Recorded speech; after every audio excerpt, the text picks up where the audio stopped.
श्रीमते भक्ति वेदांत स्वामी निति नामिने। नमस्ते सारस्वती देवे गौरवाणी प्रचारिणे निर्विशेष शून्यवादी पाश्चात्य देशतारिणे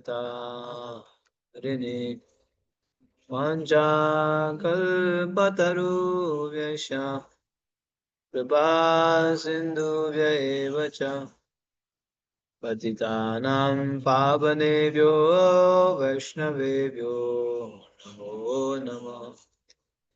जय श्री कृष्ण चैतन्य प्रभु नित्यानंद श्री अद्वैत गदाधर शिवासादि गौर भक्त वृंद। हरे कृष्ण कृष्ण कृष्ण हरे हरे, हरे राम राम राम हरे हरे। आराध्यो भगवान् ब्रजेश तनया तथाम वृंदावनम रम्या क्वचिदुपासनो ब्रजवधू स्वर्गेण या कल्पिता।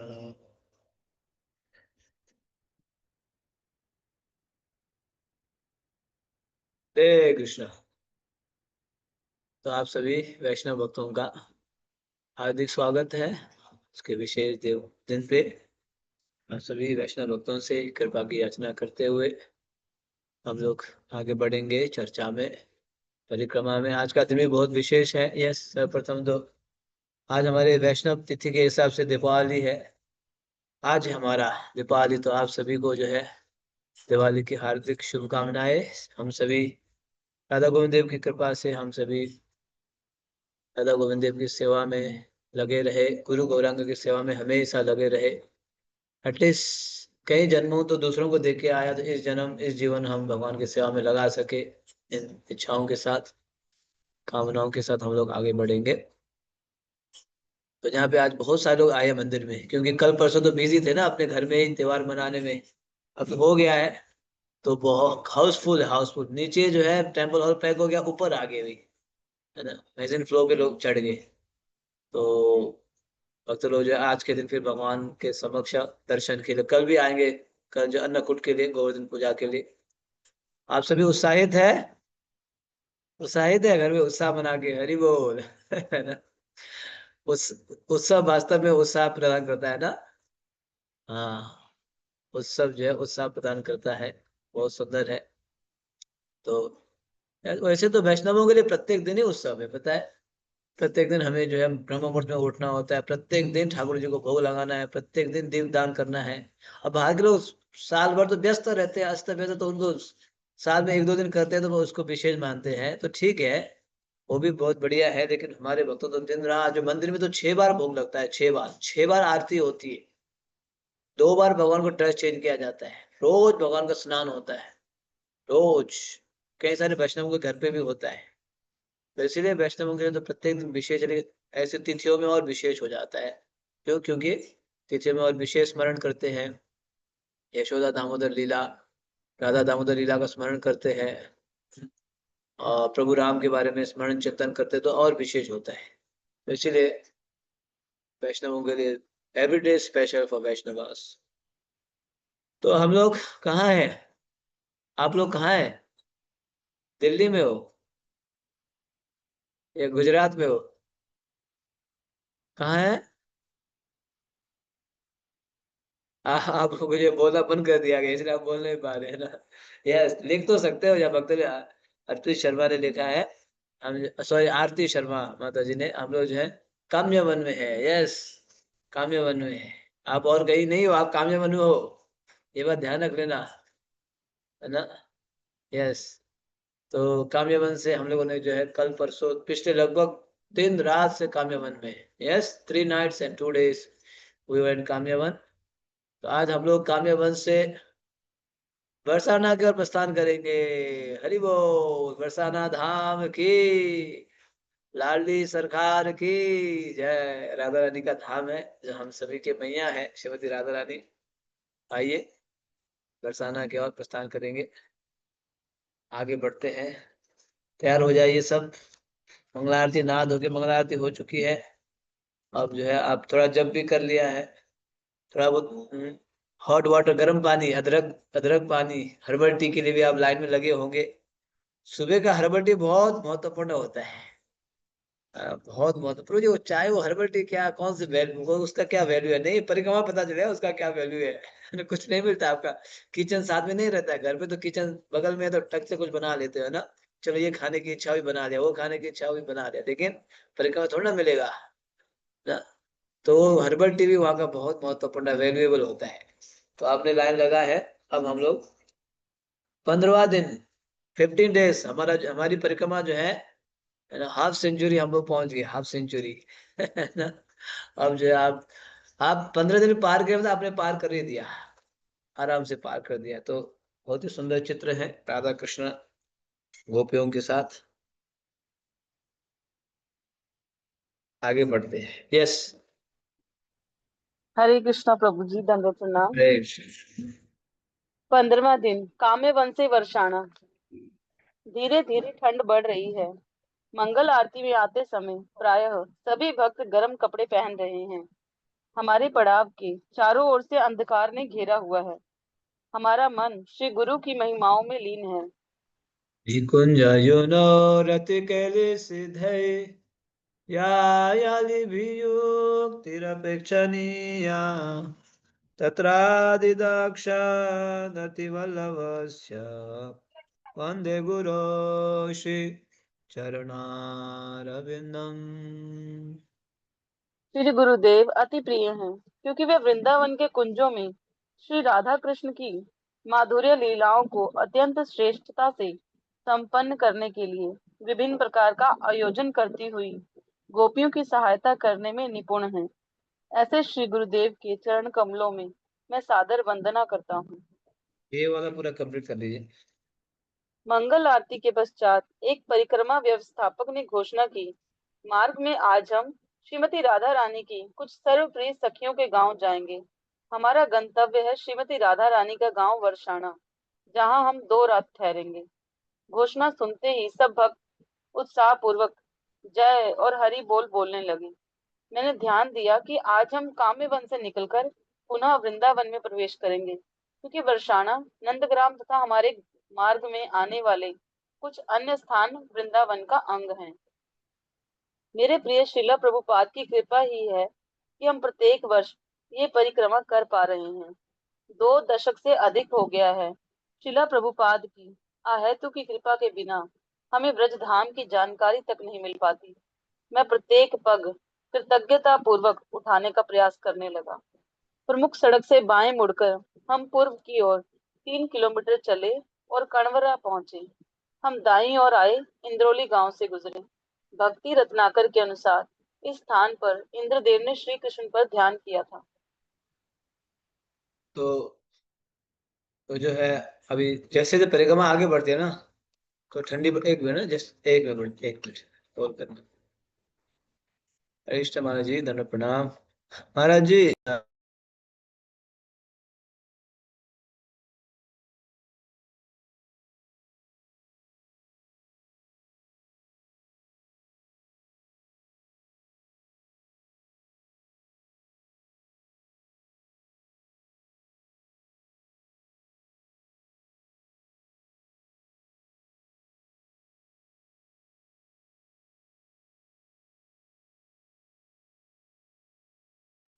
क्षमा चाहता हूँ सर, महाराज जी का फोन आया था इसलिए। तो जैसे परिक्रमा आगे बढ़ती है ना, तो ठंड बढ़ती जाती है। इस साल तो बहुत बेटर है, क्योंकि इस साल अभी ठंड शुरू ही नहीं हुई है।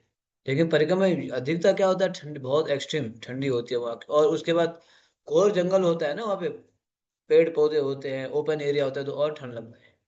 तो ठंड बढ़ती जा रही है। भक्त लोग जो है सुबह से ब्रह्म मुहूर्त में गुरबाष्टकम गा रहे हैं, निकुंज जुनो रति के लिए सिद्धे इत्यादि। हम्म। अब आगे बढ़ रहे धीरे धीरे। तब तक एक भक्त ने घोषणा किया, हम जो है अभी काम्यवन से बरसाना कर जा रहे हैं, रास्ता में कई सारे दर्शन स्थली हम वो दर्शन करेंगे। ऐसे घोषणा के तो भक्त लोग उत्साहित हो गए, बहुत ही उत्साहित। और आज जो है पुनः हम लोग काम्यवन से वृंदावन में प्रवेश करेंगे। आप कंफ्यूज तो नहीं हुए? वृंदावन प्रभु जी क्या बोल रहे हो, वृंदावन में प्रवेश करना, हम तो वृंदावन में ही तो है, ऐसे आप सोच सकते हैं। तो मैंने उस दिन बताया था, दोबारा सुन लीजिए। एक तो पूरे ब्रज, जो पूरा ब्रज है ना, उसको भी वृंदावन बोलते हैं। पूरा ब्रज है ना, जैसे 84 कोष, जिसमें 12 वन है, हाँ, उसको भी वृंदावन बोलता है। दूसरा, उस पूरे ब्रज वृंदावन में और छोटा सा वृंदावन है, उसको वृंदावन बोलते हैं, ठीक है। तो एक होता है पूरा ब्रज वृंदावन, दूसरा 12 वन में से एक वन है वृंदावन। तो आज हम जो है 12 वन वाले में से एक वन है वृंदावन में प्रवेश करेंगे। याद है वनों का काउंट कर रहे हो? पहला वन कौन सा था? मधुबन ना? जी। हाँ, मधुबन से शुरू किया ना। मधुबन, तालवन, कुमदवन, ये सब करते हुए आप जो है वृंदावन, फिर जो है अभी आगे काम्यवन, फिर पुनः वृंदावन में प्रवेश करेंगे। ठीक है। क्लास के अंत, मतलब ये परिक्रमा के अंतिम में तो 12 वन के बारे में बता दोगे ना, पूरा सीक्वेंस में। तो आज वृंदावन में प्रवेश करेंगे, लेकिन रास्ते में कई सारे दर्शन स्थल ही है।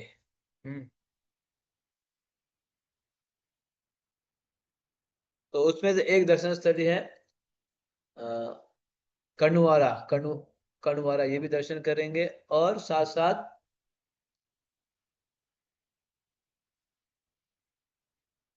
एक स्थान पे हम लोग पहुंचेंगे, अ, एक स्थान पे भी पहुंचे हैं जहाँ पे इंद्रोली, इंद्रोली गांव, इंद्रोली, देखा, इंद्रोली गांव। अब हम लोग कहाँ पहुंचे? इंद्रोली गांव। मतलब इंद्रोली मतलब क्या है? इंद्रदेव ने श्री कृष्ण पर ध्यान किया था, उनसे गलती हो गई थी,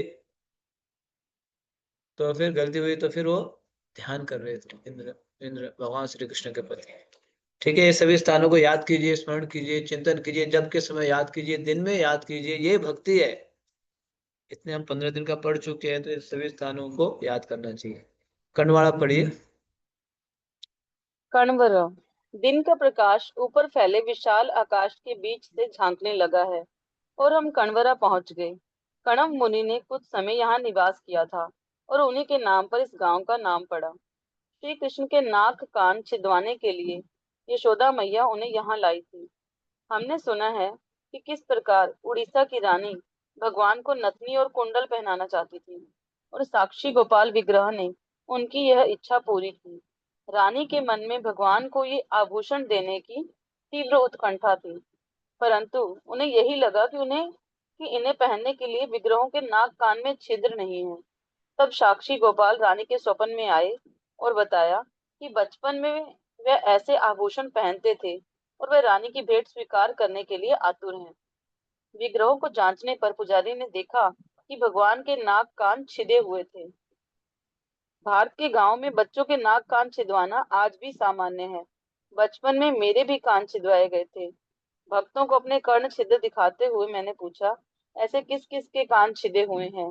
अनेक भारतीय भक्तों ने मेरे चिल्लाते हुए हाथ उठा लिए। हाँ, तो बहुत ही सुंदर स्थान है वहाँ, ये भी जो है एक, जब बरसाना की जो पहाड़ी है, जो उस पहाड़ी और कामदेवन के बीच में ये आता है, कनवारा। तो वहाँ जो एक तो कण्व मुनि ने तपस्या किया था, इसलिए उस स्थान, उन्हीं के नाम से ये स्थान प्रसिद्ध है। और दूसरा जो है भगवान श्री कृष्ण के दोनों नाक और कान, कान में छिद्र बनाए थे, समझ रहे हो? भगवान श्री कृष्ण ऐसे पहले के ना, जितने भी थोड़े कुछ साल पहले के जो हैं, कुछ 15 20 25 30 साल पहले, सभी पुरुष होते हैं अपने कान छिदवाते थे, दोनों साइड पे। तो भगवान श्री कृष्ण के भी जो है इसी स्थान में, खंडवाड़ा में जो है उनके कान और नाक जो है नाक को जो जब यहाँ पे यशोदा मैया ने छिदवाई थी, दोनों में होल्स बनाई थी। ये स्थान बहुत प्रसिद्ध है। तो महाराज जी ने पूछा, आप में से भी किसी किसी भक्तों का इसमें होल्स है कान में? तो सभी भक्तों ने बोला हाँ, कई सारे भक्तों ने बोला हमारे में, हमारे में, हमारे में। महाराज ने बोला हाँ, मेरे में भी है, देखो बचपन में जो है मेरे पेरेंट्स ने किए थे। तो कई सारे भक्त उसी समय तुरंत फिर वो जो है छेद बना लेते हैं। उसी समय में कुछ जो है सुई लेते हैं या कुछ कांटा वगैरह लेके अपने कान में छिद्र बनाते हैं। वो विशेष स्थान होता है ना, तो उसमें। तो ये लीला बहुत महत्वपूर्ण है, वहाँ पे सुंदर लीला है। यस, आगे बढ़िए। कदम खंडी। कणवरा से लगभग 3 किलोमीटर दूर हमने एक लाल पहाड़ी पार की और कदम खंडी नाम से विख्यात कदम वृक्षों के कुंज में पहुंचे। इस एकांत स्थान पर पहुंचने का एकमात्र मार्ग पहाड़ी के बीच से है। अन्य 3 दिशाओं से यहाँ आना संभव नहीं है। इसलिए श्री कृष्ण ने श्रीमती राधा रानी के साथ गुप्त भेंटों के लिए स्थान चुना। यहाँ भगवान ने गोपियों के साथ रास लीला का आनंद भी लिया। इस सुंदर कुंज के चारों ओर लगे प्राचीन वृक्ष राधा कृष्ण की लीला स्थलियों की रज में झुक रहे हैं। यहाँ एक सुंदर कुंड भी है जिसके एक किनारे पर तमाल वृक्ष लिपटा एक कदम वृक्ष है। ये वृक्ष अपने रंगों से हमें राधा कृष्ण का स्मरण करवाते हैं। कदम वृक्षों पर सुनहरे पीले फूल आते हैं और तमाल वृक्ष की छाल श्यामल होती है। हम कुंड के किनारे विश्राम करने लगे। चारों ओर का वातावरण अत्यंत मनोहारी है। कोयल गा रही है। मोरों के उड़ने से उनके रंग बिरंगे पंख भूमि पर जहां तहां बिखरे हैं। धरती पर हरी घास बिछी है और जिस स्थान पर राधा कृष्ण झूला झूलते थे वहां एक दूसरे से चिपके वृक्षों को देखकर हमें दिव्य युगल मूर्ति का स्मरण हो आता है। हमने अनुमान लगाया कि कदम खंडी के आसपास का क्षेत्र ही काम्यवन एवं वृंदावन की मध्य सीमा होगी। इसलिए अपनी परिपाटी अनुसार हमने दोनों वनों को प्रणाम किया और बरसाना की ओर चलना जारी किया। एक भक्त ने कुछ वर्ष पूर्व कदम खंडी के मार्ग में हुआ अपना अनुभव बताया। सुबह धुंध छाई थी और मैं परिक्रमा दल के बहुत पीछे था। जब मैं एक दोराहे पर पहुंचा तो मुझे कोई भक्त नहीं दिखाई दिया। कौन से रास्ते पर जाऊं, इस दुविधा में मैंने कुछ देर वहां प्रतीक्षा की। शीघ्र ही राधा रमन स्वामी वहां आ पहुंचे और मैं उनके साथ चलने लगा। चलते चलते अचानक एक कुत्ता सड़क पर आया और महाराज को देखकर भौंकने लगा। महाराज ने कुत्ते की उपेक्षा करने का प्रयास किया, परंतु जैसे ही महाराज ने आगे बढ़ने के लिए कदम बढ़ाया वह कुत्ता अपनी अगली टांगे उठाने लगा, मानो महाराज को रोकने का प्रयास कर रहा था। ये देखकर महाराज को लगा कि हमने गलत रास्ता चुना है और कुत्ता हमें सही रास्ते पर ले जाना चाहता है। उन्होंने कहा कि हमें कुत्ते के पीछे चलना चाहिए। वही हुआ, कुत्ता हमें दूसरे मार्ग से ले गया और हम बिना कठिनाई के कदम खंडी पहुंच गए। वेरी गुड, सुना, एक विशेष लीला है। तो अब है कदम खंडी। ये बिल्कुल पहाड़ के ऊपर है कदम खंडी।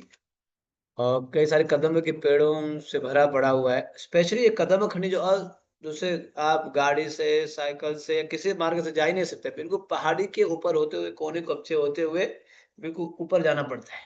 तो भगवान ने ये स्थान स्पेशली चुना है श्रीमती राधा रानी से मिलने के लिए। ये बिल्कुल बरसाना और कामनीवन के बीच में है। बहुत ही विशाल पहाड़ी है, ऊपर चढ़ना पड़ता है।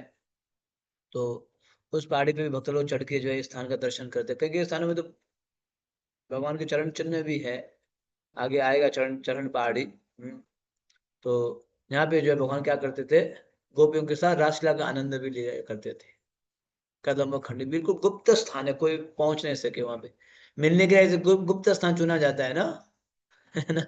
एकांत में मिलने के लिए गुप्त स्थान, है ना। ओपन ओपन मार्केट नहीं चाहिए, वो गुप्त स्थान। तो भगवान ने भी गुप्त स्थान पहाड़ी में चुन लिया। कोई जा ही नहीं सकता है वहां, बिल्कुल मुश्किल से।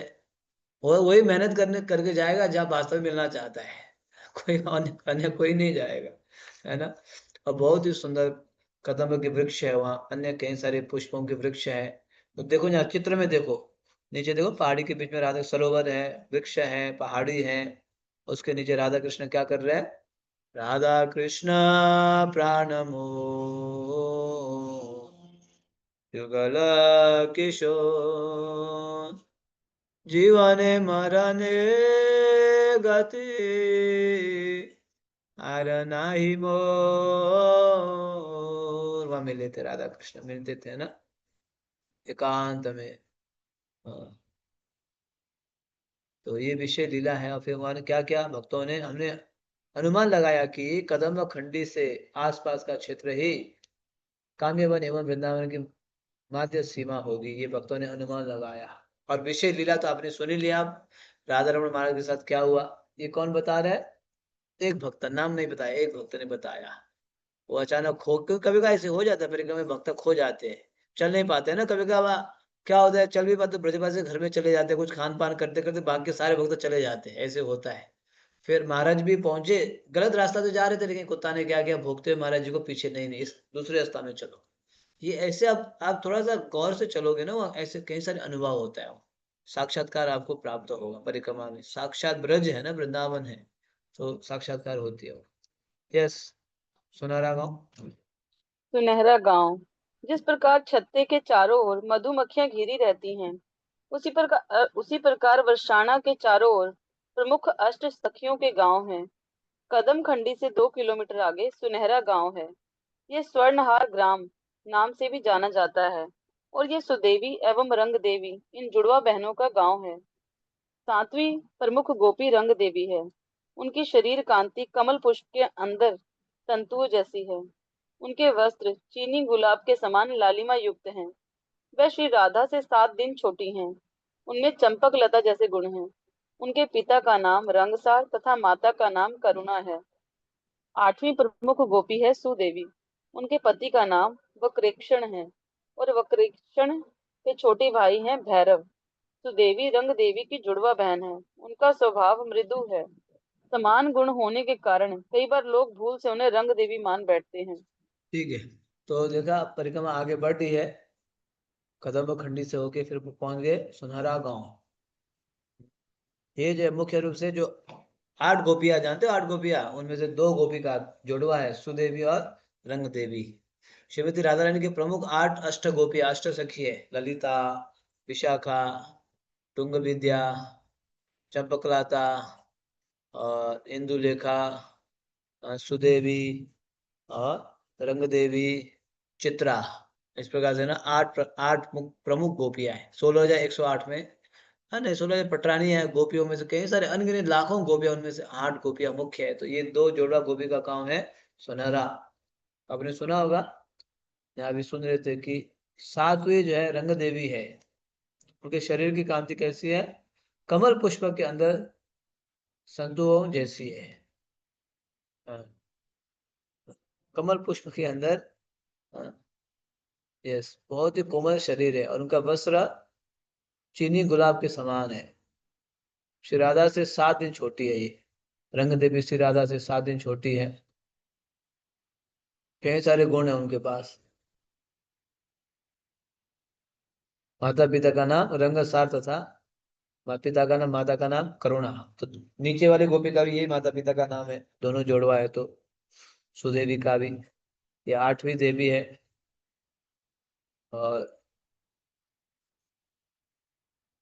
मृदु स्वभाव के, मृदु स्वभाव सुदेवी।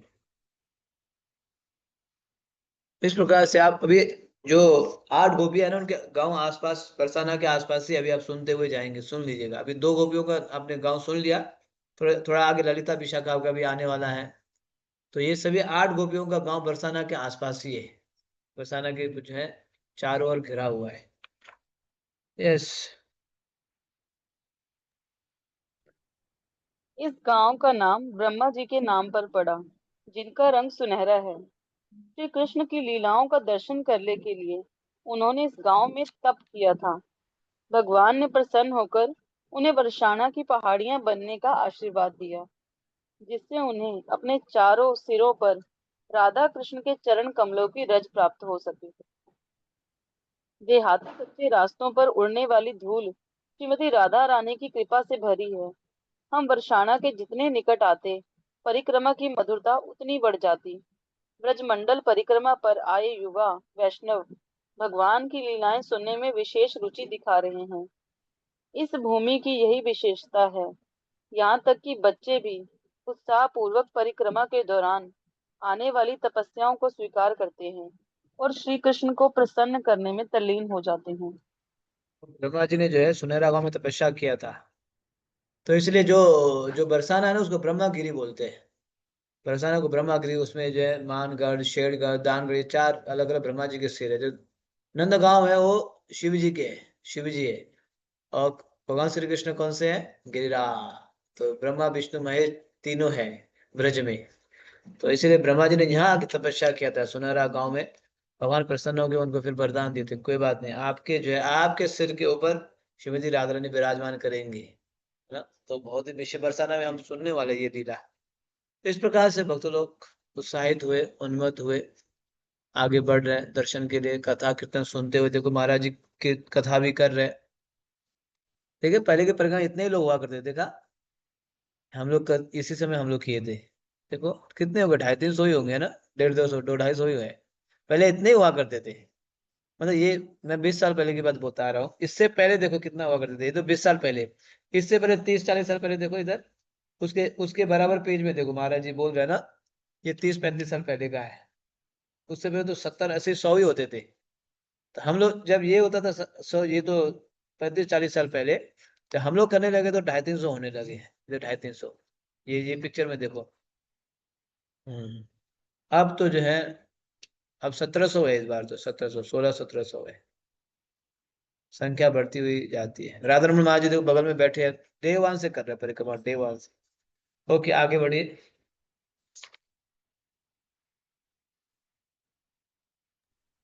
सखीगिरी पर्वत, चित्र विचित्र शिला एवं शिखलनी शिला। कुछ समय चलने के बाद हमारा परिक्रमा दल दाएं मुड़ा और एक कांटे भरे स्थान से होता हुआ पथरीले टीले पर चढ़ा। ये टीला सखीगिरी पर्वत कहलाता है, क्योंकि यह श्रीमती राधा रानी की सारी अंतरंग सखियां खेला करती थी। कितना मनोरम दृश्य है। विस्मित यात्री चित्र विचित्र शिला के चारों ओर जमघट लगाकर खड़े हैं। उस मुलायम शिला पर श्रीमती राधा रानी के पल्लू के चिन्ह अंकित हैं। इस स्थान पर राधा कृष्ण गुप्त रूप से मिलते थे। एक दिन जब उन्होंने अपनी सखी सखाओं को निकट आते सुना, लज्जावश श्रीमती राधा रानी शीघ्रता से उठी और अचानक उनका पल्लू छूटकर शिला पर गिर गया। पल्लू के स्पर्श से शिला आनंदवश पिघल गई और उसकी रूपरेखा शिला पर अंकित हो गई। यदि हम सावधानी पूर्वक इस पर्वत शिखर पर देखेंगे तो कदाचित हमें चट्टानों पर गोपियों के चरण चिन्ह देखने का सौभाग्य प्राप्त हो सकता है। इस पर्वत के दूसरे छोर पर हमारी दाईं ओर शिखलिनी शिला है। श्री कृष्ण एवं गोपियों ने यहाँ होली खेली थी और चट्टानों पर बिखरा लाल गुलाल 5000 वर्ष पश्चात आज भी देखा जा सकता है। इतनी सारी लीलाएं यहाँ पे हुई है साक्षात। आपको जो है ब्रिज की लीलाएं पत्थर में मिलता है अभी, जैसे आपने भौमेश्वर गुफा में देखा, उसके चरण पहाड़ी में देखा, अब यहाँ पे जो है सखी गिरी पे देख रहे हो। सखी गिरी। तो यहाँ सबसे पहले तो क्या देखने को मिला आपको यहाँ पे,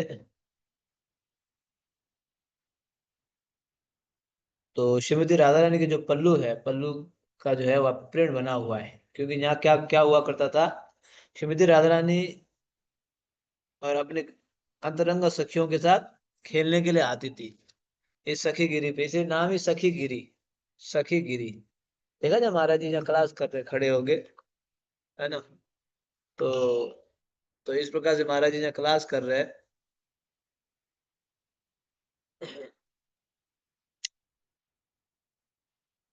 कितना विशेष मतलब लीला होगी ना। श्रीमती राधा रानी के पल्लू गिरा तो प्रिंट हो गया। और इतना ही नहीं है, यहाँ पे जो होली भी खेला करते थे राधा कृष्ण, तो चट्टानों में जो पत्थरों में आज भी उसका जो है जो पानी गिरा है ना, इवन आप पत्थर भी देखेंगे अलग अलग रंग के हैं। अलग अलग रंग के आप देखने को मिलता है यहाँ पत्थर भी। क्योंकि यहाँ पे भगवान श्री कृष्ण क्या करते थे, होली खेला करते थे। तो इस प्रकार से कई सारी लीलाएं हुआ है यहाँ पे, इस सखी गिरी पे। महाराज जी यहाँ कथा कर रहे हैं, बहुत पुराना, बहुत पुरानी परिक्रमा है। ऐसे बता, जब परिक्रमा फर्स्ट टाइम निकली ना तो लगभग 70-80 भक्त थे, 80 से 100 भक्त, फर्स्ट फर्स्ट बैच में। फर्स्ट बैच में इतना हुआ करते थे, फिर धीरे धीरे 150 होने लगे, फिर 200, 250, ऐसे बढ़ते गए। ओके नेक्स्ट, ऊंचा गांव आ गया।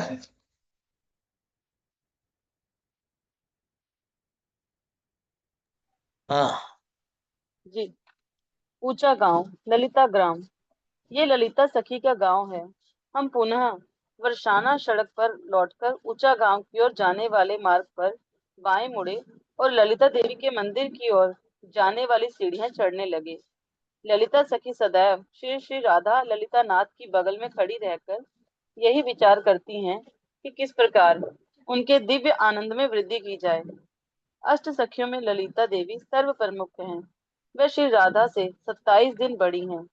वह अनुराधा भी कहलाती हैं। वह वाम पक्षी गोपी के गुणों से सज्जित हैं, जैसे कठोरता। उनकी अंग कांति गौमूत्र के समान है और उनके वस्त्रों का रंग मोर पंख जैसा है। उनकी माता का नाम शारदी तथा पिता का नाम विशोक है। उनके पति भैरव हैं और वे गोवर्धन नामक ग्वाले के मित्र हैं।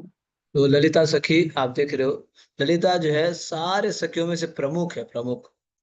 ललिता विशाखा दे जत सखी वृंदा चामर डुलाबो कबे हेरी मुख वृंदा। तो ललिता सखी जो है प्रमुख गोपियों में से, मतलब सबसे प्रमुख गोपी ललिता सखी है। माँ भगवान श्रीमती राधा रानी के नेक्स्ट, बस नेक्स्ट में ही श्रीमती ललिता देवी है। राइट साइड में ना, राधा रानी के राइट साइड में। और तो ये इनकी मुख्य सेवा क्या है? ललिता सखी क्या करती है कि किस प्रकार जो है राधा कृष्ण के बीच में किस प्रकार जो है प्रेम बढ़ाया जाए, ये लीला करती है। और ये जो है श्रीमती राधा रानी से 27 दिन बड़ी है ललिता देवी।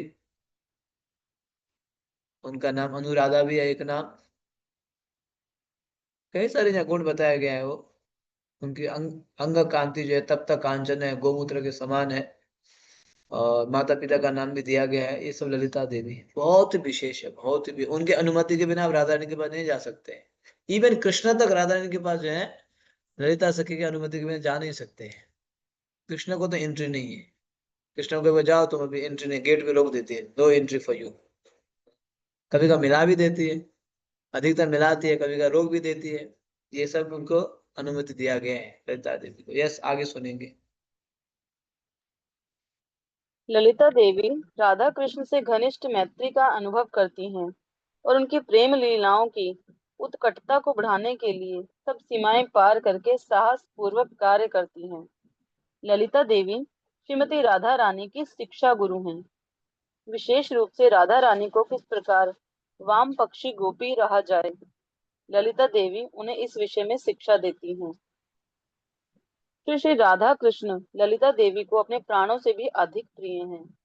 उनके प्रति अमृतमय तीव्र प्रेम से ओतप्रोत व स्नेह पूर्वक उनके सम्मुख उद्दंड व्यवहार एवं उनके दैनिक मिलन की व्यवस्था करती हैं। ललिता देवी दक्षता पूर्वक अपनी सखी राधा को द्वेष युक्त क्रोध सिखाती हैं। मैं ललिता देवी से प्रार्थना करता हूँ, एक दिन वह मुझे अपनी सेविका रूप में स्वीकार करें। मैं असंख्य अद्भुत गुणों से युक्त ललिता देवी को प्रणाम करता हूँ। यदि वह जरा सा भी देखती हैं कि व्रजराज श्री राधिका को धोखा दे रहे हैं, तो वह क्रोध से लाल हो जाती है। तब वह चतुर शब्दों में उन्हें लज्जित करती है। तो देखा कितने सारे ललिता देवी के सुंदर गुण हैं। राधा कृष्ण को अपने प्राण से भी अधिक प्रिय है। कितने प्रिय होगी ललिता देवी, कितने भाग्यशाली। राधा कृष्ण उनको इतना प्रेम करते हैं कि अपने प्राणों से भी अधिक प्रेम करते हैं ललिता सखी को, है ना। और ये ललिता सखी जो है राधा रानी को क्या करती है? द्वेष युक्त क्रोध वो करती है, सिखाती है राधा को द्वेष युक्त क्रोध है ना। क्योंकि ये राधा रानी के गुरु है, गुरु श्रीमती राधा रानी के गुरु। ऐसे जब वर्णन करते हैं ये ललिता अष्टकम में, ये श्रीमती राधा रानी के गुरु है। और अगर कोई राधा रानी को धोखा देता है तो फिर वो सहन नहीं कर पाती है। ललिता देवी जो है सबको भगा देगी। ये जो चित्र जो है वृंदावन का है, वृंदावन के जो है ललिता देवी है। राधा श्याम ललिता विशाखा वहाँ की है। आगे बढ़िए। राधा कृष्ण के मिलन पर यद्यपि ललिता देवी उदासीनता पूर्वक कार्य करती प्रतीत होती हैं, तथापि अंतकरण में वह अत्यंत प्रसन्न होती हैं, क्योंकि वह ही पौर्णमासी के साथ मिलकर राधा कृष्ण के मिलन में सहायता करती हैं। कई बार जब राधा कृष्ण प्रेम पूर्वक परस्पर लड़ते हैं, तो ललिता ही दक्षता पूर्वक उसे सुलझाती है। ललिता सखी श्रीमती राधा रानी का सुंदर श्रृंगार करती हैं। वे उनके लिए छत्र बनाती हैं, शैया बिछाती हैं और कुंज सजाती हैं। वह राधा कृष्ण को वह राधा कृष्ण को तांबुल देने वाली गोपियों श्रीमती राधा रानी की सेविकाओं तथा श्री श्री बलराम की सेवा करने वाली गोपियों को भी नियंत्रित करती हैं। रूप तो मंजरी। हमने सुना ललिता देवी जो है, जब राधा कृष्ण प्रेम पूर्वक जो है लड़ते हैं, राधा कृष्ण भी लड़ते हैं, लेकिन इस संसार की तरह नहीं, उनका लड़ना प्रेम पूर्वक होता है। तो होता है ना, शायद ऐसे होता होगा, पति पत्नी लड़ते हैं तो फिर कुछ दिन नहीं बोलते, बातें नहीं करते हैं, इधर नहीं बात नहीं कर रहे, उधर बात नहीं कर रहे, तो उनको मिलाने वाले कौन होती है? ललिता देवी, उनकी विशेष सेवा है। है ना? ललिता देवी, देखो ना लेगा उस विशेष, अ, इसलिए ललिता देवी राधा कृष्ण को मिलाती है, लेकिन उनका लड़ना ट्रांसजेंडर है। अब कृष्ण जो है कभी कभार राधा रानी को छोड़ के विरजा के साथ रासलीला करते हैं, कभी कभी चंद्रावाली के साथ चले जाते हैं, तो राधा रानी नाराज हो जाती है ना, नहीं तुम्हें नहीं देखना, जाओ। जैसे मान सरोवर में हम लोग गए थे अभी रिसेंटली, राधा रानी इतना मान लेके बैठ गई, इतना मान, भगवान को चरण पकड़ना पड़ा। सच में भगवान ने चरण पकड़ लिया, राधे राधे अब तो मान जाओ प्लीज, तुम्हारे बिना नहीं हो पाएगा, मैं रह नहीं पाऊंगा, प्लीज तुम इतने देर से मुझसे दूरी में हो। हालांकि राधा रानी को भी दुख तो हो रहा था, ऐसे नहीं कि वो जो है ऐसे, उनको भी बहुत पेनफुल हो रहा था दूर होने में, लेकिन वो अपना मान लेके बैठी थी, है ना? पेन तो उनको भी हो रहा था, ऐसे आचार्य लिखते हैं, राधा रानी को बहुत पेन हो रहा था कृष्ण से, वो भी नहीं चाहते, लेकिन मान मतलब मान ले भी। अब कृष्ण ने इतना तक कर दिया कि चरण पकड़ लिया।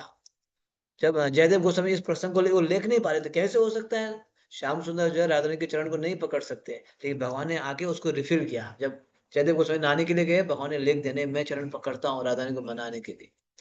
वो अध्याय आएगा, हम पढ़ेंगे। तो ये दोनों के बीच में इस प्रकार से द्वंद्व होता है, यहाँ लिखा है, परस्पर प्रेम पूर्वक परस्पर लड़ते हैं, प्रेम पूर्वक लड़ना है ना, चाकू नहीं निकालना। प्रेम पूर्वक लड़ना है। लड़ना भी कैसे लड़ो? प्रेम पूर्वक। होता है प्रेम पूर्वक लड़ते हैं क्या कोई? नहीं लड़ता प्रेम पूर्वक। लड़ना मतलब पूरा फाइटिंग स्पिरिट में आएंगे, फाइटिंग स्पिरिट। तो प्रेम पूर्वक लड़ते थे, तो ललिता देवी जो है उन लोगों को मिलाती थी, ये उनकी मुख्य। और क्या क्या सेवा करती थी ललिता देवी? राधा रानी के लिए सुंदर श्रृंगार करती है, उनके लिए जो है छत्र बनाती है, शया बिछाती है, कुंज सजाती है, और विशेष उनका मुख्य सेवा है तांबूल। देखो इस हाथ में भी तांबूल है, तांबूला कपूरा दिवे, ये तांबूल है उनका मुख्य सेवा है, श्रीमती ललिता देवी जी। आगे बढ़िए। रूप मंजरी, जो श्रील रूप गोस्वामी के रूप में प्रकट हुई, ललिता सखी की सर्व प्रमुख सहायिका हैं। और चूंकि हम रूपानुगा अर्थात रूप गोस्वामी के अनुयायी हैं, इसलिए परंपरा में ललिता देवी से हमारा संबंध महत्वपूर्ण है। वह श्रीमती राधा रानी की सेवा की छोटी सी इच्छा को भी तुरंत पूरा करती हैं। इसलिए हम उनकी विशेष कृपा एवं संरक्षण की प्रार्थना करते हैं। तत्पश्चात हम नम्रता पूर्वक नारायण भट्ट गोस्वामी की समाधि पर आए। ये ललिता ग्राम पहाड़ी के दाएं एक छोटी पहाड़ी पर है। नारायण भट्ट गोस्वामी कृष्णदास ब्रह्मचारी के शिष्य थे और कृष्णदास ब्रह्मचारी के गुरु थे गदाधर पंडित। उनका जन्म दक्षिण भारत के मधुरपट्टन स्थान पर हुआ और 12 वर्ष की अवस्था में वे वृंदावन चले आए। एक मिनट थोड़ा सा, तो ललिता देवी का हम समापन कर लेते हैं। तो ललिता देवी जो है, रूप मंजरी है, रूप गोस्वामी, हमारे रूप गोस्वामी है ना, तो ललिता देवी ही है। तो इसलिए हम लोग ललिता देवी के बहुत निकट है, क्योंकि हम लोग प्रभुपाद जी, हमारा जो है संप्रदाय रूपानु का है। रूप गोस्वामी ललिता देवी है, ललिता देवी श्रीमती राधा रानी के जो है बाह्य बाह्य गोपी है, तो इसीलिए बहुत ही विशेष, हम लोगों के बहुत निकट निकट की है ललिता देवी। और ये क्या करती है, राधा रानी की सेवा जो है, छोटी सी इच्छा, सभी इच्छाओं को पूरा करती है ये ललिता, इसी में लगी रहती है। इस प्रकार से हम लोगों ने ये ऊंचा गांव ललिता देवी का गांव को हमने दर्शन किया। अब उसी स्थान में ही नारायण भट्ट गोस्वामी की क्या है, वहां पे समाधि। समाधि है ना? यस, समाधि है। तो नारायण भट्ट गोस्वामी सुन लीजिए, बहुत ही महत्वपूर्ण है, कौन है आप सुनोगे ये। तो ये जो है कृष्णदास ब्रह्मचारी के शिष्य थे। कृष्णदास ब्रह्मचारी गदाधर पंडित, जो हमारे पंच तत्व में से गदाधर पंडित के शिष्य थे। और ये नारायण भट्ट जो जब 12 साल के थे तब वृंदावन चला है। इन्होंने क्या लिखा आप सुन लीजिए, अब पढ़ोगे। यस। नारायण भट्ट ब्रजाचार्य के रूप में विख्यात हैं। उन्होंने न केवल ब्रज के अनेक गुप्त स्थलियों की खोज की, अपितु ब्रजमंडल परिक्रमा का मानक मार्ग भी स्थापित किया। उसी मार्ग पर श्री चैतन्य महाप्रभु चले। धाम में भ्रमण करते हुए नारायण भट्ट गोस्वामी के समक्ष लुप्त हो चुकी अनेक लीला स्थलियां प्रकट हुई। नारायण भट्ट वो है जिन्होंने ब्रज को प्रकट कराया, पता है अभी रिसेंटली, मतलब यहाँ कई साल हो गया है, क्योंकि सारा ब्रज भूमि लुप्त हो चुका था, तो नारायण भट्ट यहाँ आए, निवास किए, और उन्होंने कौन से मार्ग में परिक्रमा करना मैप उन्होंने निकाला, ग्रंथ लेके ब्रजमंडल ब्रजमंडल परिक्रमा की। यहाँ इस पुस्तक में भी कई सारे स्थानों में नारायण भट्ट के ग्रंथ से कोट किया गया है। मतलब he was the first person who exhibited Vrindavan, उन्होंने वृंदावन को प्रकट कराया। तो ये है नारायण भट्ट गोस्वामी की समाधि, ऊंचा गांव में ही है। यस। कहा जाता है कि इस मार्ग की स्थापना के समय जब उन्हें शास्त्रों अथवा स्थानीय संतों से आवश्यक जानकारी प्राप्त नहीं हो पाती, तो वे भ्रमित हो जाते। तब उनके गले में लटके श्री कृष्ण के विग्रह नीचे कूद पड़ते और स्वयं उनका मार्गदर्शन करते। नारायण भट्ट गोस्वामी जब भी राम रास स्थली पर आते, उनकी पूज्या श्रीमती राधा रानी एक सुंदर स्वर्ण अंग कांति युक्त छोटी कन्या बनकर हाथ में छड़ी लिए वहां आती। वह छड़ी को अपने पैरों के बीच में रखकर उसका घोड़ा बनाती और उसे धरती पर विशाल गोलाकृति बनाकर रास स्थली होने का स्थान दर्शाती। नारायण भट्ट ने संपूर्ण ब्रज में उत्साहजनक उत्सवों के आयोजन को प्रेरित और प्रसारित किया। इन उत्सवों के दौरान लोगों की कृष्ण भावना को पुनर्जागृत करने के उद्देश्य से कृष्ण लीला पर आधारित नाटिकाओं का आयोजन होता। उन्हें बरसाना में लाडली लाल मंदिर सहित अनेक मंदिरों की स्थापना की। हम कल इस मंदिर में जाएंगे। उन्होंने 52 पुस्तकें लिखी, जिसमें ब्रजमंडल परिक्रमा की विस्तारित जानकारी देने वाले ब्रज भक्ति विलास भी है। इस पुस्तक में परिक्रमा की महिमाओं, परिक्रमा करते समय योग्य मनः स्थिति तथा विभिन्न स्थानों पर उच्चारण किए जाने वाले मंत्रों एवं अनुष्ठानों का उल्लेख है। तो देखो नारायण भट्ट कितने विशेष है। जब ये ब्रजमंडल परिक्रमा का मार्ग ढूंढ रहे थे, तो जब उनको पता नहीं चलता कौन सा मार्ग है क्या, तो क्या हो जाते थे ये, कि शास्त्रों अथवा स्थानीय संतों से आवश्यक जानकारी प्राप्त नहीं हो पाती, तो वे भ्रमित हो जाते।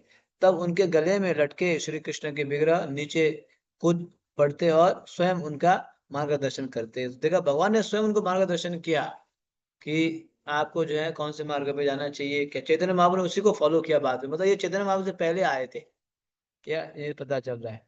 और स्वयं श्रीमती राधा रानी ने उनको दर्शन दिया। 52 ग्रंथ लिखे, 52 ग्रंथ देखो, इसलिए इनको बोलते हैं ब्रजाचार्य, ब्रज के आचार्य है ये, ब्रज के आचार्य नारायण भट्ट। ऐसे नारायण भट्ट की जो है समाधि बरसाना में है, ऊंचा गांव में। यस। भगवान वामन के आविर्भाव दिवस के दिन नारायण भट्ट गोस्वामी ने इस जगत से प्रयाण किया। उनकी समाधि की परिक्रमा करके हम उन्हें प्रणाम करते हैं, उनसे याचना करते हैं कि हम न केवल उनके द्वारा स्थापित मार्ग पर चलें, अपितु इसे उनकी रचनाओं में वर्णित भक्ति भावना से करें। उनकी समाधि के पास ही त्रिवेणी कूप है। कहा जाता है कि इस कुएं में त्रिवेणी अर्थात गंगा, यमुना तथा सरस्वती तीनों का जल है। यहाँ दाऊद जी का भी एक मंदिर है और पहाड़ी के सामने देह कुंड है। वर्षाणा अब केवल 2 किलोमीटर दूर है और हमारा उत्साह अपनी सीमाएं पार कर रहा है। ललिता देवी की कृपा एवं आशीर्वाद ने हमारे अंदर एक नवीन शक्ति का संचार कर दिया। कुछ भी हो, ये यथाशीघ्र वहां पहुंचना चाहते हैं। तो नारायण भट्ट फिर भगवान वामन देव के आविर्भाव वामन द्वादश में उन्होंने जो है इस धरातल को छोड़ के भगवत धाम प्रवेश किए थे, तो इसीलिए इनकी समाधि यहाँ पे बनाई गई है नारायण भट्ट की। तो भक्तों ने प्रणाम किया, आशीर्वाद दिया। इस समाधि में ऐसे बताया गया, अभी तो अदृश्य है, नीचे से जाता है, त्रिवेणी संगम, गंगा यमुना सरस्वती का भी संगम है। अब भक्त लोग जो है आशीर्वाद लेके अब आगे बढ़ेंगे बरसाना की ओर। केवल कितना दूर है, 2 किलोमीटर डिस्टेंस है बरसाना आगे, बस। बरसाना धाम की जय। बरसाना, बरसाना, अणा, ना नहीं ना, बरसाना। थोड़ा सा संक्षेप में पढ़ लेते हैं बरसाना धाम के बारे में। यस। वर्षाणा दूर से वर्षाणा और नंदग्राम की पहाड़ियां दृष्टिगोचर होने लगी। नंदीश्वर के दक्षिण में एक राजसी पर्वत शिखर पर महाराज वृषभानु का घर है, जो नंद महाराज के घर के समान ही भव्य है। राजसी ऐश्वर्य एवं शक्ति में महाराज नंद एवं महाराज वृषभानु दोनों समान हैं। उनके पुत्र एवं पुत्री भी समान रूप से विख्यात हैं। बरसाना में प्रवेश करते हुए हमने श्रीमती राधा रानी के पवित्र धाम को नमन किया और सीधे अपने पड़ाव पर पहुंचे। हमारा पड़ाव नंदग्राम को जाने वाली सड़क पर बने रंगीली महल से कुछ दूर स्थित राजा राधा कुंज बिहारी मंदिर से लगे एक खुले मैदान में है। वहां पहुंचते ही हमने हर बार के समान अपने नित्य कर्म किए, जैसे अपना सामान लेना, अपना खेमा खोजना, कपड़े धोना, स्नान करना इत्यादि। तो आप जो है इस बरसाना दोपहर पहुंच गए भक्त लोग। आप सुन रहे हो, नंदेश्वर पर्वत से होते हुए बरसाना पहुंचे और इतने दूर से चलते हुए आए थे, काम्य वन से दर्शन करते हुए रोकते हुए देखो ना, एक दो तो बच ही जाता है ना। क्योंकि रास्ते में ब्रेकफास्ट भी करना पड़ता है, दर्शन भी होता है, कथा भी होती है। एक्चुअली दिन भर ही पता है, दिन भर का एक्टिविटी होता है। बस थोड़े देर, एक डेढ़ दो घंटा ट्रेन में पहुंचे, थोड़ा विश्राम करके कपड़े वपड़े धो के शाम को फिर तैयारी। दिन भर एंगेज, आपको पता नहीं चलेगा एक महीना कैसे निकलेगा। हाँ, तो फिर भक्त लोग हमेशा की तरह आज पहुंच गए बरसाना, अपने टेंट पे पहुंचे, सामान लिए इत्यादि, नहा विश्राम करने लगे भक्त लोग। यस। शेष दोपहर विश्राम, प्रसाद लेने तथा वरिष्ठ भक्तों से कृष्ण कथा सुनने में बीत गई। हमारे कार्य न्यूनाधिक सामान्य है, परंतु आज वातावरण कुछ अलग है। वातावरण उत्सव के उत्साह से चमक रहा है। भला ऐसा क्या है आज? आज दीपावली है। वो इसी दिन दामोदर लीला हुई थी, जिसे हम पिछले 2 सप्ताह से गा रहे हैं। आज के दिन ही रावण का वध करने के पश्चात भगवान श्री राम अयोध्या लौटे थे। दीपावली है या नहीं? देखो कितना आप बिल्कुल मैचिंग अध्याय में जा रहे हो ना। बिल्कुल, क्योंकि हमारे वैष्णव तिथि के हिसाब से आज दीपावली है ना। देखा कितना अच्छा है, मानसिक परिक्रमा इसको बोलते हैं। महाराज जी ने कितना विशेष कृपा करके हम लोग को दिया है। आज भी परिक्रमा वहीं पे है, हम लोग भी वहीं पहुंच गए। देखा। तो थोड़ा सा प्रभु राम के बारे में चर्चा करेंगे, दीपावली है तो। यस। हमारे नए यात्रियों को प्रत्यक्ष अनुभव मिलेगा कि भारत में दीपावली कितने हर्षोल्लास के साथ मनाई जाती है। प्रत्येक घर दीपकों तथा बिजली की रंग बिरंगी लड़ियों से सजा है और गांव वाले सभी को मिठाइयां बांट रहे हैं। रात्रि होते ही आकाश में पटाखे फटने लगे। उनकी आवाज से कान फटे जाते हैं। मैं जानता हूँ कि उच्च ध्वनि के कारण अनेक भक्त सारी रात नहीं सो पाएंगे। प्रमुख पंडाल में एकत्र होकर सब भक्तों ने भक्ति पूर्वक दामोदर अष्टक गाते हुए भगवान दामोदर के चित्र को दीप दिखाया। मुहुर्नेत्रम युग्ममृजन्तम् कराम्बुजयुग्मेन सातङ्कनेत्रम् मूषकम्पात्रिरेकाङ्ककण्ठा स्थितग्रीवदामोदरं भक्तिवदम्। अपनी माता के हाथ में छड़ी देखकर वे रो रहे हैं और बारंबार अपने हस्त कमलों से नेत्रों को मसल रहे हैं। उनकी आंखें आतंक से भरी हुई हैं और तेजी से सांस लेने के कारण 3 रेखाओं से अंकित उनके गले में पड़ी मोतियों की माला हिल रही है। मैं उन परम भगवान दामोदर को प्रणाम करता हूँ, जिनका उदर अपनी माता के शुद्ध प्रेम से बंधा है। आज जो है दीपावली है, तो क्योंकि कुछ कुछ भक्त तो दीपावली क्या जानते नहीं है ना, देश विदेश के भक्त।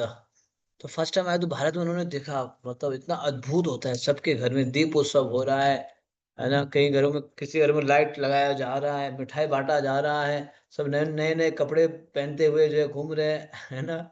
बिल्कुल भारत की जो है दीपावली के समय, होली दीपावली तो छवि अलग हो जाती है ना, होली और दीपावली में। तो उन्होंने जो बाहर से फर्स्ट टाइम आए हैं भारत में, तो उन्होंने ये अनुभव किया।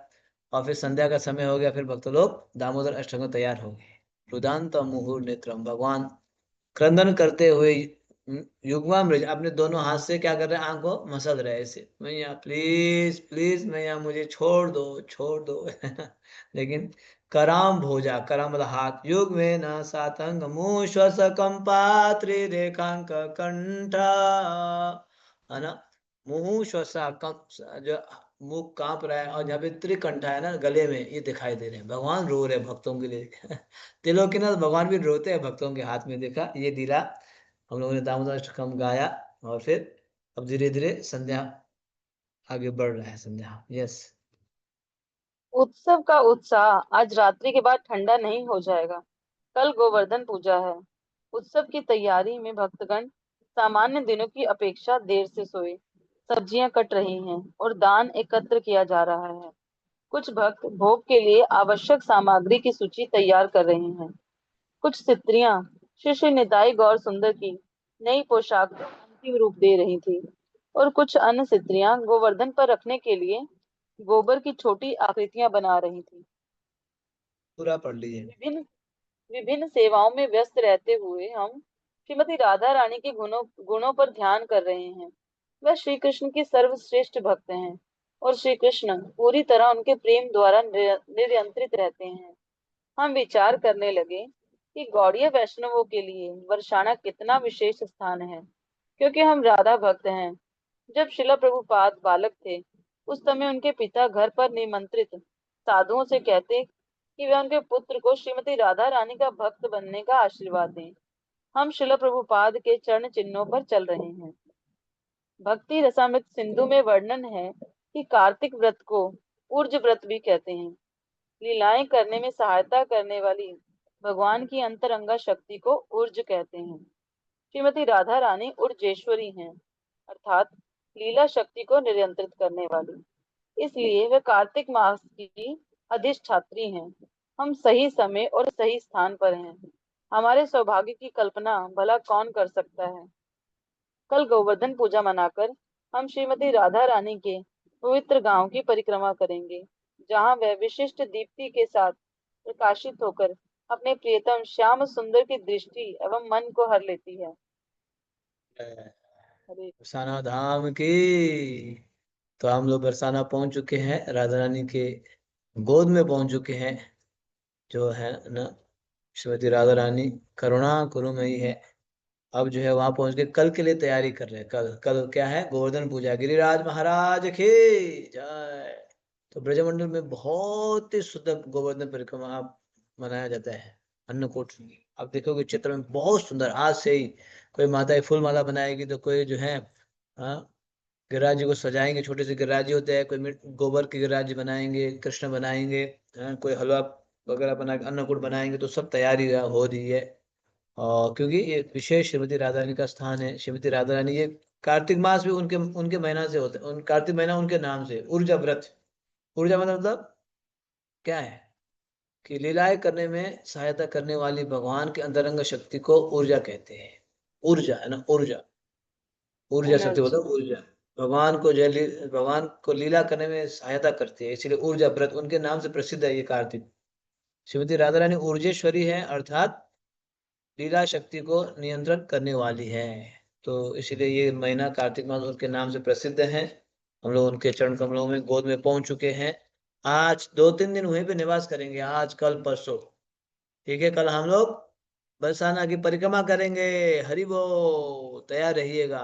गोवर्धन गोवर्धन पूजा मनाएंगे दिन में, और उसके बाद शाम के समय 3-4 बजे हम लोग परिक्रमा के लिए चलेंगे। ठीक है, तब तक के लिए आराम से विश्राम करो आप लोग। हाँ, कल गिरिराज जी गोवर्धन परिक्रमा में तैयार हो जाना। हरे कृष्णा। शील प्रभुपाद की, समवेद गौर भक्त वृंद की, ब्रजमंडल परिक्रमा की, निताय गौर प्रेमानंदे। हरि हरि बोल।